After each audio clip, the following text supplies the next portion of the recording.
What's going on? Welcome into My Take Is. Thank you for clicking on the video. Do me a favor and click subscribe as well. A day after Josh Allen turned the football over 4 times and played a rather large role in the Bills being eliminated from the playoffs, CJ Stroud just decided to one-up him. He threw 4 interceptions, turned it over 4 times himself. Woody Marks chimed in with a fumble of his own, but it was 4 of the worst interceptions you'll ever see. Just throwing it up for grabs with pressure in his face. He was throwing the ball behind targets. He wasn't very accurate. Just poor decision-making across the board. And it's honestly amazing he only threw 4 interceptions. It very easily could have been 6 or more with balls being tipped up into the air and then somehow, some way, just falling to the ground. The Patriots safeties jumped on a couple that they just, calling them drops would be harsh, but plays that they could have made. It was just a really bad day from CJ Stroud, and you're not going to beat any playoff team when your quarterback plays that poorly, even when you have the second best defense in the NFL. The Texans defense, I thought, played well enough to win. They forced 3 turnovers. They could have forced 2 more, but the Patriots just decided to jump on 2 of Drake Maye's other fumbles. And the difference in the game, speaking of Drake Maye, was that he looked more like an NFL quarterback than CJ Stroud did. When Drake Maye had the opportunity to make plays, he made them. And when CJ Stroud had opportunities to make plays, he looked like a 4-year-old being taught how to throw a football for the first time. And it's not only the interceptions that CJ Stroud threw, he also just missed guys. Guys open. And he didn't make the throw. And they're just throws that you expect for NFL quarterbacks to make. And it felt like he didn't make any of them. He was 20 of 47 throwing the football. That's terrible.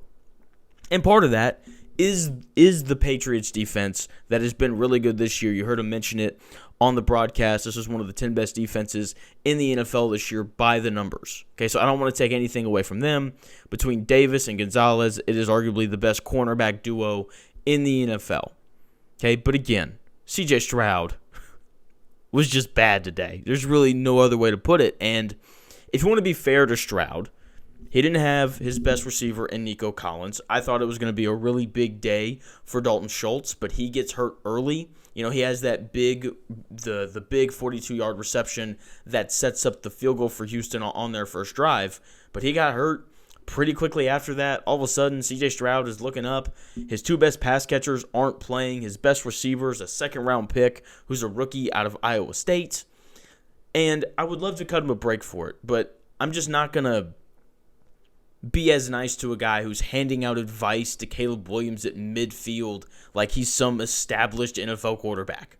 I'm not going to cut you that break. People were calling for Davis Mills, and I legitimately didn't blame them.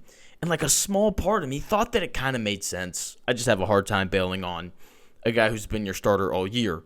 But CJ Stroud couldn't have been worse, and Davis Mills couldn't have played any worse than what Stroud did. At a minimum, he could have made better decisions with the football. And I didn't think that this was going to be a very clean game. I figured both quarterbacks were going to go through rough patches because, again, these are 2 really good defenses, and then you throw in the snow on top of it. Those are conditions that favor the defensive side of the football. I said that the game would be ugly, and it absolutely was. The difference, Drake Maye made more plays than CJ Stroud. He took the top off the defense a couple of times. Keyshawn Boutte, I know they keep calling him Booty, but I'm pretty sure it's supposed to be Boutte anyway. He makes the incredible one-handed catch to kind of put the game away when they went up, 28-16. The game felt over. Drake Maye ultimately was more efficient throwing the football. The Patriots also ran the football significantly better than Houston did.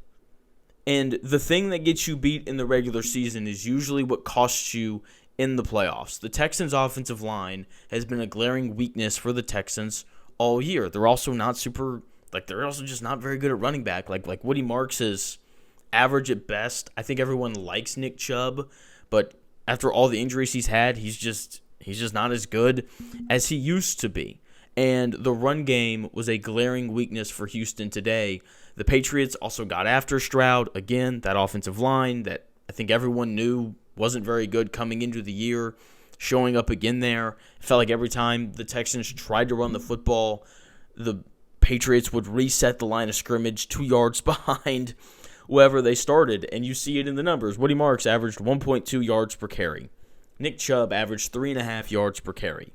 The Texans could not run the football, and it's part of why C.J. Stroud suffered. When you play really good defenses and you're clearly one-dimensional and they can just kind of sit, and they also know that your offensive line isn't holding up, so they can bring the safeties down because you just don't have time to take the top off of the defense. It makes things really tough on your quarterback. Tough enough to justify 20 of 47 with 4 interceptions? Absolutely not.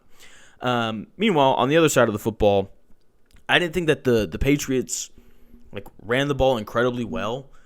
I thought that they ran the football barely well enough. Ramondre Stevenson, solid day, 4.5 yards per carry on the day. And that was just enough to relieve Drake Maye of some of the pressure of having to do everything like it felt like C.J. Stroud was under for that entire day. Okay, he had a much better day throwing the football despite that Houston pass rush. He was 16 of 27 for 179 yards, 3 touchdowns, only 1 pick. I don't like the 4 fumbles. He's lucky he only lost 2. If he loses the other 2, maybe the game changes a little bit. But it was an ugly game. Felt like he was under duress quite a bit. And I didn't think that he'd get out of this game turnover-free. And ultimately, he was better than Stroud, and that's why the Patriots won. Drake Maye just continues to live up to the expectations of what a number 3 overall pick should be. Really impressive stuff from him. Can't wait to see him go on the road 2 Mile High to take on another really good defense in Denver in the AFC Championship game.